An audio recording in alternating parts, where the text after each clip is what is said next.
next up, do you want to start chatting about some World Endurance Championship? Yes, World Endurance Championship was in Japan as well this weekend. They were racing at the Fuji International Speedway. Yes, I think that's what it's called, which was kind of cool because we were just hanging out on the couch. We were just watching the Women's Rugby World Championship, which was excellent this weekend. If you've not watched it or you didn't watch the Women's World Rugby World Championship, that's what it is, you're missing out. It was an excellent Rugby World Cup. It was a fantastic tournament. It was We watched so a lot fun. of games. I think you watched a few more than I did. Yeah. But I watched all the big ones, I would say. Yeah, definitely. I mean, it was so fun. It was my first experience in that vein.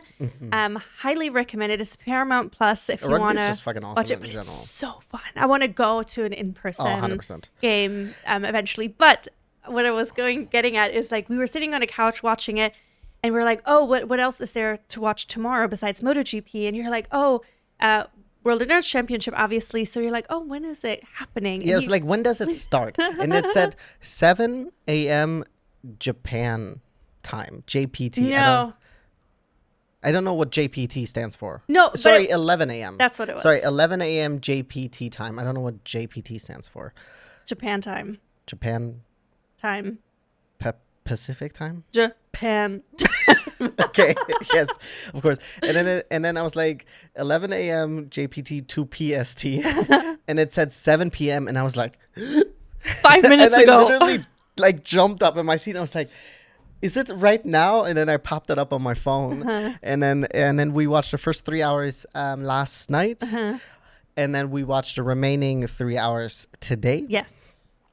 And it was a fantastic race, I would say. I think it was definitely a big highlight compared to the Lone Star Le Mans race, just because we didn't have the rain and not nearly as many safety cars. Yes. There were a good amount of incidences, but good enough to like mix it up. Yeah, but it was also not as many crashes necessarily. It was mostly incidences because there was debris on the racetrack. That's why they had full course yellows, just to clear the debris. But Yeah. we didn't have as many like retirements and crashes during this 6-hour race, I would say. I think from the hypers, we had 2 retirements. Which is not bad. No, and for the GT3s, I'm actually uncertain. I can't remember right now. I don't remember right now either.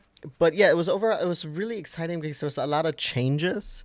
I want to first talk a little bit about the hypercars. There was this really unfortunate incident at the very beginning of the race with the number 8 Toyota, who has my boy Sebastian Buemi in it. And Which I also very quickly, before you get into that, so this was the 100th race of the WEC, and Buemi, alongside 2 others, have been in 80 that's very impressive. World Endurance Championship events. I don't know if it's full races, but they've been participating. So are they saying like the 80 events for the hypercars? Because I know the hypercars haven't been around that, or is it 80 overall? I think it's overall. Okay. But which is Because still, I don't think there's that many Sebastian hypercars. Buemi is just also such a legend. Yeah. If you're like just an F1 person or something, then you might not know this. But he races Formula E. He's barely 36. Yeah, but he races Formula E for a long time now. He's one of the longest Formula E competitors. He also races the World Endurance Championship, and he's, I think, won it a couple of times, if I'm not I mistaken. think during that stint where like Toyota was winning Le Mans like back to back to back to back. Yeah. So I mean, he's been around for a long time, and he's been successful for a long time. So I just wanted to point that out. I think it's really impressive, the career that he's had so far, and he's not done yet. No, not at all. 36 for especially because the cool thing is, especially in endurance racing, you can race pretty competitively into like quote unquote high age. This also kind of depends. You obviously have to have a team, but he's clearly a very gifted driver. Yeah. So I think the number 8 Toyota got together. I don't know if it was with the 83 Ferrari, but essentially they ended up picking up a puncture. So then that meant, I think during the full course yellow, or was it during the virtual safety car? I can't remember. You're not allowed to go into the pits. If you are, you have to do another pit stop afterwards because otherwise you would be essentially gaining an advantage by doing a pit stop under slowed speeds. And the way it usually works is if there's a full course yellow or a virtual safety car, then when the actual safety car comes out, that's when you're allowed to start pitting again. Yeah.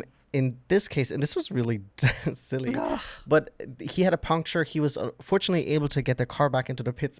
There's this really funny image that happened. There was a guy, because this was obviously also a home race for Toyota, that was right above the pit from the Toyota, and he was like this. Like he had like his hands and like not his face, but that's how I vision it in my mind, against the glass and staring down. It almost had like a little bit of that baby vibes. I don't know if you've ever seen it, that looks outside where everyone is having fun, or like the sad Elmo. It just looked so funny because the camera zoomed in on him and then it panned down onto the car. And this was really at the beginning. This was within the first 15 or 20 minutes of the race. That's when we already had our first incident. But the really dumb thing then by Toyota was, instead of doing then another pit stop, which you are required to do, is they did not do a pit stop after. And then that meant they got a stop and go penalty, 3 minutes. It's such a long time. 3 minutes. So that ended up, that's like 2 laps. That's exactly. And they ended up being 2 laps down. Yeah.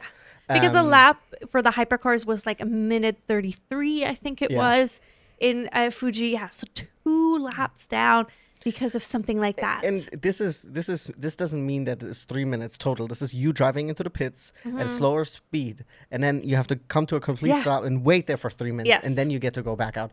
Really unnecessary. And I'm also like, if you're the driver in the car, those 3 minutes, it must feel like forever. Yeah. Because you're also not relaxing. You're not like chilling on your phone. It's like, let me scroll. No, it's like 3 minutes that feel like ages. Yeah. And then you have to go out, and you still have to finish your stint or 2 stints, however long you're in the car for. And just being 2 laps down, you're not really battling with anyone at that point. Yeah. It's like... Yeah. But I have to say, unrelated to this now, it was a really fun track in terms of battling, because it seemed like a little bit of a shorter track.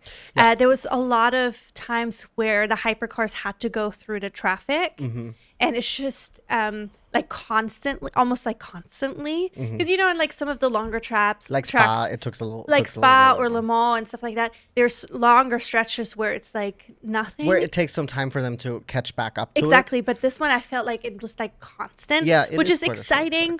And then there was this one moment where the Iron Dames, which we'll get into that in just a second. Yes, but there was one moment where Rahel Frey was in the car. She was in the middle. The McLaren that she was battling was on the outside of her. They were battling for P2, I think. I think so. And then there was a hypercar coming on the inside. That was the Toyota, I think, number 7. No, I don't think it was the Toyota. Was it not the black one? No, I think it was like a silver one. Oh. But anyways, so she was sandwiched between the 2 of them going into a corner. She, of course, has to watch out for the hypercar so she doesn't become a casualty. Also watch out for the McLaren because she's battling them, so she doesn't want to give space. But it was so tight. It's so exciting. She managed it really well. Yeah. And being able to overtake the McLaren in that position. She hung around the hypercar then, and then was able to take advantage of that and then overtake. Because the qualifying for the Iron Dames went really, really badly. Yeah. Célia Martin, I think, did the qualifying, which she usually does. They qualified in 18th or 17th place. However, when Célia Martin handed the car over to Rahel Frey, she was in 2nd. Was she in 7th? And then Rahel, I think she was in 7th. And then Rahel drove up all the way to 2nd. And then eventually they were actually 1st. Then there was, then they dropped back to 2nd place. And this is where all this went down, which is, I think, around 2.5 hours left. There was a safety car. And then there was the Manthe Phantom Porsche. Also overall the LMGT3 leader in the constructors as well as in the drivers' championship. And the all full course yellow went away, or the virtuals, the safety car went away, right? And then he, however, instead of oh yes, I remember that. Yes, getting on the gas, the safety car went in. Yeah, the safety car went in because that makes perfect sense. And then the safety car went in. They were coming around like up the hill on Fuji, like going up to the finish line. And instead of getting on the accelerator, he lifted. Yeah. Rahel Frey had to take avoiding action to not only crash into him, but also in the World WEC, you're not allowed to be next to each other. You have to be behind each other in during the safety car. That she then had to lift further to make sure that she dropped behind, which gave the McLaren behind her an advantage. Yeah. And she wasn't allowed to overtake the Porsche from the Phantom team until they were past the start and finish line, because it's a safety car restart. Yeah. If it would have been a full course yellow virtual car safety car restart, she would have been able to capitalize on that. That messed her up so bad. She ended up dropping back to 4th. And then there was just so much going on because I think in the Fuji race, it's the same, I think, with all of the races besides Le Mans. They don't do the... they don't unlap themselves. So they don't categorize them back into hypercars and LLM GT3 cars. They will just stay wherever they are. And that means that during the restart, it can get really, really messy. And where Rahel was able to take advantage of that, she unfortunately got really, really unlucky with a lot of the hypercars because they're obviously aggressively battling and you're trying not to get crashed out. Yeah. And then so they ended up dropping all the way back until I think 17th again. Yeah, or 16th. it was that plus a combination of something with like the pit cycles they were in, which is so unfortunate. It was just, I mean, they did end up finishing in 13th. Outside of the points, which is outside of the points, but they ended up making up several positions from where they started.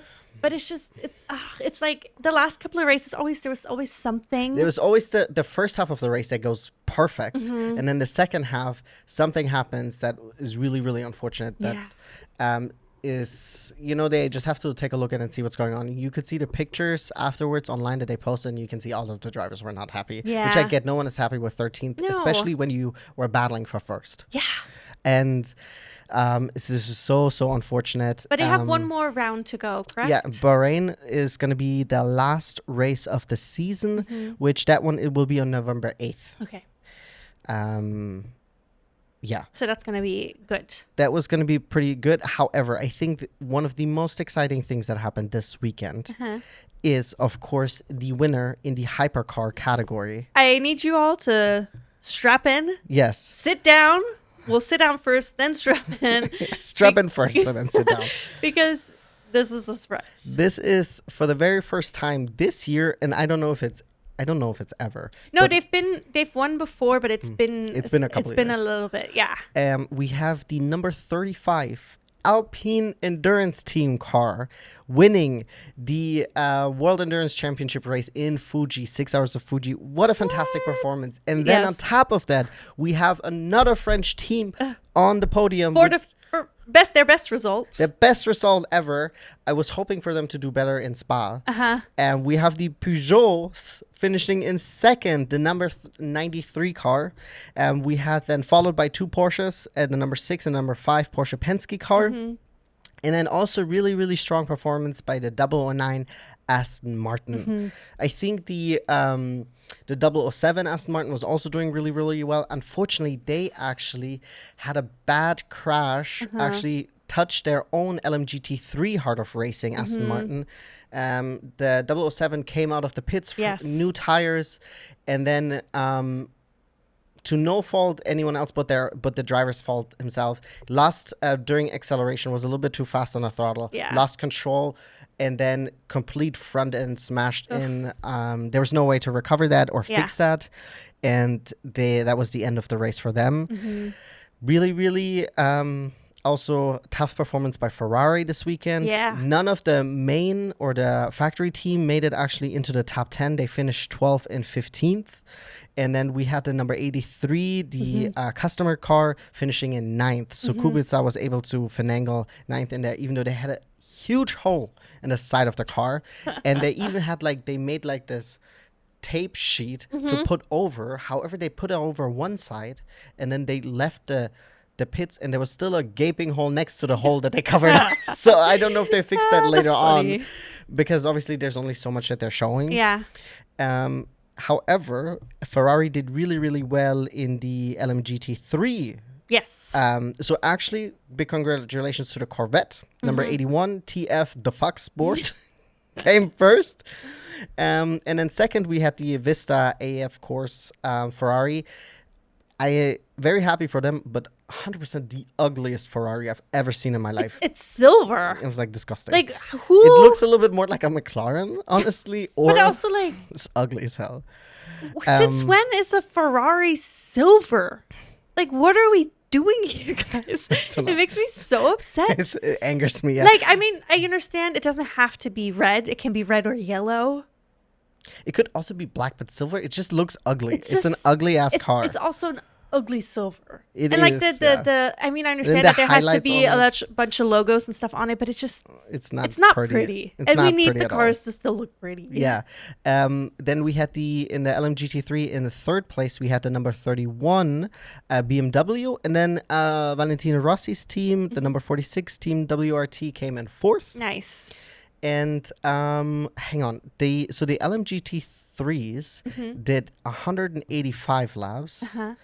And then the hypercars did 202. Oh, wow. Uh-huh. So it's actually not as many difference as I thought. Uh-huh. But I mean, this is it's- also due to there being a bunch of safety cars. Exactly. We did have a good amount of Safety cars. full course yellows and like stuff like that. Yeah. At least like an hour and a half or so Yeah. of the racing time was under. And it was only a 6-hour race. Yeah, So, but it was overall, I think it was an enjoyable experience. 100%. I'm so glad HBO shows those races. Yes. So it's free. I mean, we It's get included in our, we get it for Exactly. free with our internet. But it was, I think, overall a really, really great race. Fantastic. I'm excited for the last race of the season, which the Bahrain race, I don't even know how many hours that is. Let me see if I can find out for us.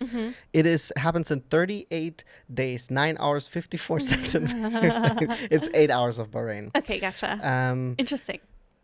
So it starts at 2 p.m. Maybe it starts at 2 p.m. Saturday? I don't know. We'll find out. We'll We find still out. have a little bit over a month to figure it out. Yes, we have 38 days. Yes.